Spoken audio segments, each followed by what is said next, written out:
कर्म का बंधन अवश्य निर्मित होता है, किंतु कार्य का बंधन निर्मित नहीं होता पार्थ। तुम्हें कर्म और कार्य के बीच क्या भेद है, ये जानना आवश्यक है।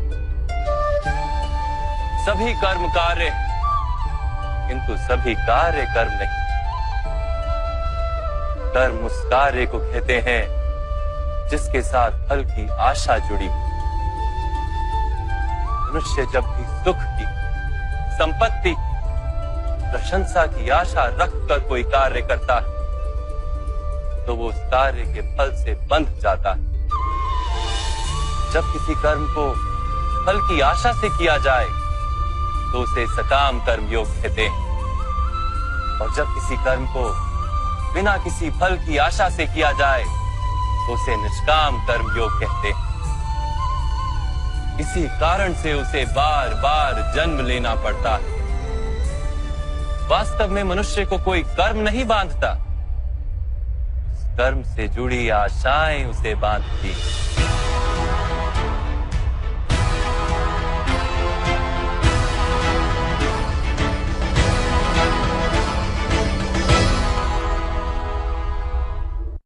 वास्तव में मनुष्य को कोई कर्म नहीं बांधता, उस कर्म से जुड़ी आशाएं उसे बांधती हैं।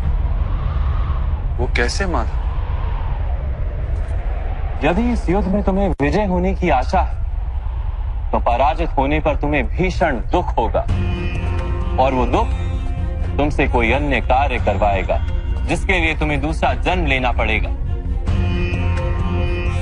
और यदि तुम विजयी हुए तो तुम्हारा अहंकार बढ़ेगा, और वो अहंकार तुम्हें विश्व विजय के लिए प्रेरित करेगा, तुमसे हत्याएं करवाएगा और उसका पाप तुम्हें बांधेगा। विचार करो, यदि तुम्हें इस युद्ध में ना विजय का मोह और ना पराजय का भय, तो इस युद्ध के अंत में तुम्हें सुख प्राप्त होगा या दुख प्राप्त होगा? ना सुख माधव, ना ही दुख। अर्थात तुम्हारा सुख, दुख, हताशा, निराशा, अहंकार युद्ध के कारण नहीं है। युद्ध के साथ तुमने जो आशाएं बांधी हुई हैं, उसके कारण है। क्या ये सत्य नहीं है पार्थ?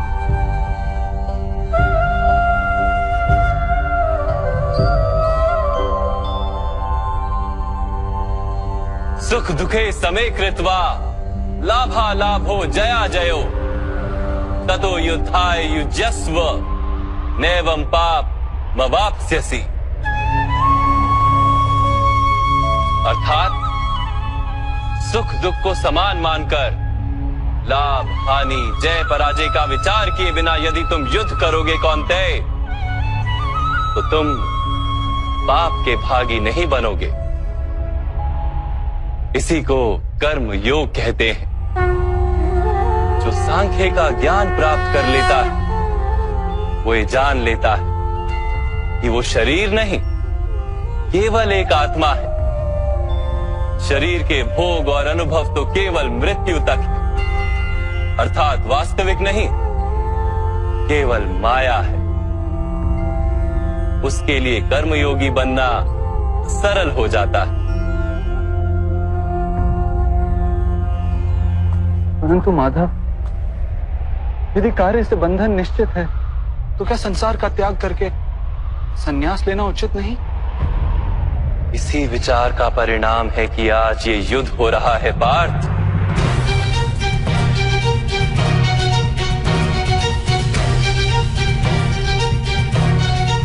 विचार करो, जब सत्व गुण से भरे धर्म को जानने वाले लोग कर्मों का त्याग करते हैं, तब अधर्म से भरे लोग भी संसार को चलाते हैं।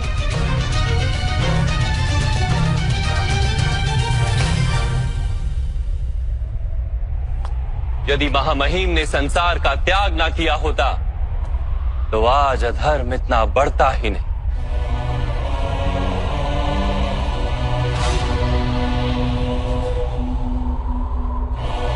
और तुम्हारे पिता ने यदि संन्यास ना लिया होता तो आज भ्राता युधिष्ठिर सुख से राज कर रहे होते।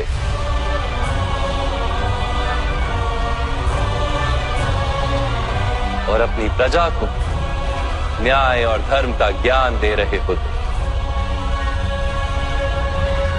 किंतु दुखदायक बात तो यह है पार्थ कि सत्वगुण से भरे मनुष्य ही संसार को लाभ दे सकते हैं, किंतु वो ही संन्यास का विचार करते हैं। जैसे जल तो भाप बनकर उड़ जाता है और कीचड़ वहीं पड़ा रहता है, वैसे सत्वगुणी सज्जन लोग तो संसार का त्याग कर देते और तमस से भरे अधर्मी लोग संसार में कार्य करते हैं। इसी कारण से संसार में पाप और अधर्म बढ़ता है।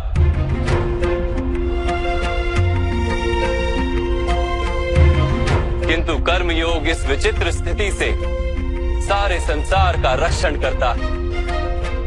कर्मयोगी फल की आशा का त्याग करता है, किंतु कर्मों का त्याग नहीं करता। वो इसी संसार में रहता है, सन्यासी की भांति सारे कार्य करता है, किंतु उनमें लिप्त नहीं होता। कर्मयोगी अपनी संतानों से, स्वजनों से, अपनी प्रजा से कोई अपेक्षा या आशा नहीं रखता।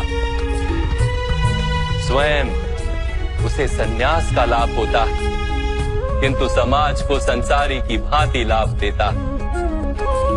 मनुष्य अपनी संतानों के सुख के लिए श्रम करता है माधव। अपनी संतान से सुख की अपेक्षा कैसे न रखे? मनुष्य अपनी संतानों के लिए जो भी करता है वो व्यापार है या प्रेम पार? प्रेम माधव। तो फिर अपने कार्यों के प्रति फल की इच्छा क्यों पार? भविष्य का लाभ तो व्यापार में देखा जाता है, प्रेम में नहीं। जो मनुष्य अपनी संतानों का चरित्र निर्माण उचित रूप से करता है, संतानों को प्रेम और धर्म के संस्कार देता है, उसकी संतानें भी मनुष्य को प्रेम और सुरक्षा अवश्य देती। संतानों के कर्म, स्वजनों के व्यवहार उनके कर्म है पार। और जब उनके कर्मों पर हमारा कोई अधिकार नहीं होता तो उनसे आशाएं और अपेक्षाएं रखने का क्या प्रयोजन? यदि गहन विचार करोगे पार्थ तो शीघ्र ही ये जान लोगे कि जीवन में ऐसा कोई कार्य नहीं है जिसके साथ आशाएं और अपेक्षाएं जोड़ना अनिवार्य हो। जब सृष्टि ही परमात्मा है और मनुष्य स्वयं परमात्मा का अंश है, तो सारे कार्य परमात्मा ही करते हैं। मनुष्य स्वयं कुछ नहीं करता। यही कर्मयोग का मूल सिद्धांत है पार्थ।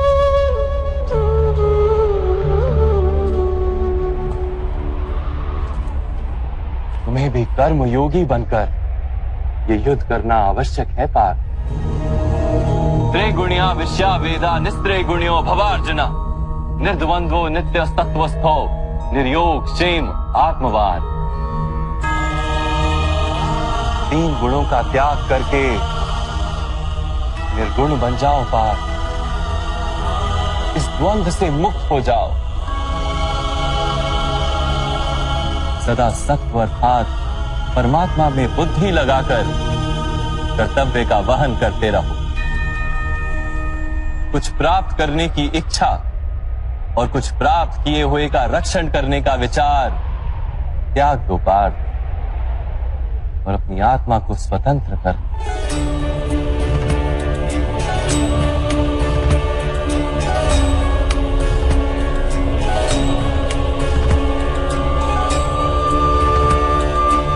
स्मरण रहे पार्थ, कर्मण्यवाधिकारस्ते मा फलेषु कदाचन मा कर्म फल हेतुर्भु मा ते संगोस्त्व कर्मणि। तुम्हारा अधिकार तो केवल कर्म करने का है, फल तो ईश्वर के हाथ में। इसलिए ना कर्म से भागना उचित है और ना ही कर्म के फल की आशा रखना उचित है।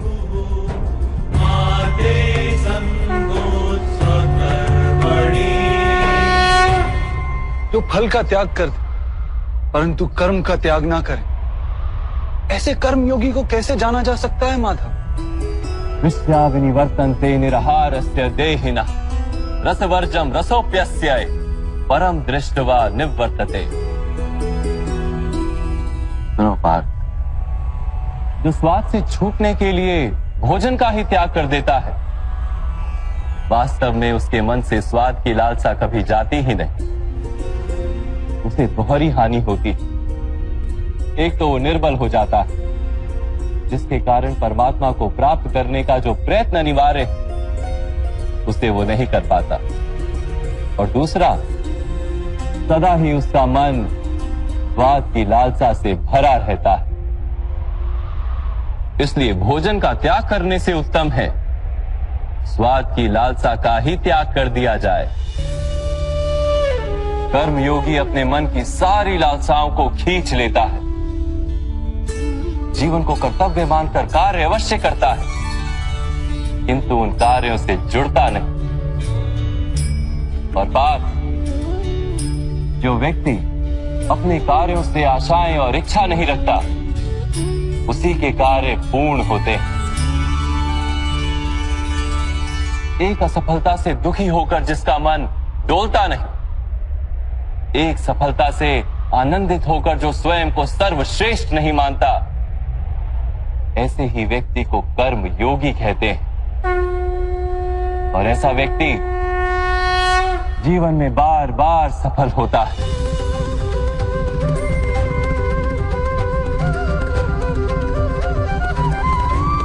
ध्यायतो विषयान पुंसः संगस्तेषु पजायते संगात संजायते कामा कामात् क्रोधो भिजायते क्रोधात् भवति सम्मोहम् सम्मोहात् स्मृति विभ्रमः स्मृति भ्रंशात् बुद्धिनाशो बुद्धिनाशात् प्रणश्यति। फल की आशा से कामना प्रकट होती है, और कामना का तो स्वभाव है असंतुष्ट रहना। असंतोष से क्रोध उत्पन्न होता है, और क्रोध से मोह जन्मता है। मोह के कारण व्यक्ति आचार और व्यवहार का ज्ञान ही भूल जाता है। ज्ञान के जाने से बुद्धि चली जाती है, अनुचित प्रकार के कार्य होने लगते हैं, और समाज ऐसे व्यक्ति का शत्रु बन जाता है। और अंत में ऐसे मनुष्य पूर्णतः पतन हो जाता है।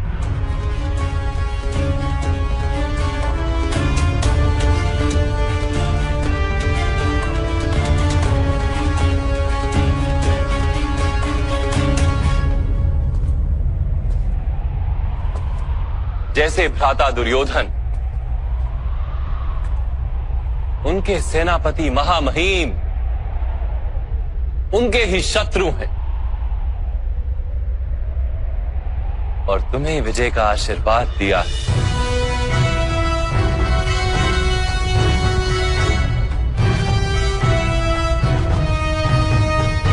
पार्थ, कर्मयोग ब्रह्म विद्या का दूसरा चरण है। परमात्मा में अपनी बुद्धि स्थिर करो, स्वयं को आत्मा जानो, मिथ्या बंधनों से मुक्त हो जाओ, और फल की आशा का त्याग करके केवल कर्म करते रहो।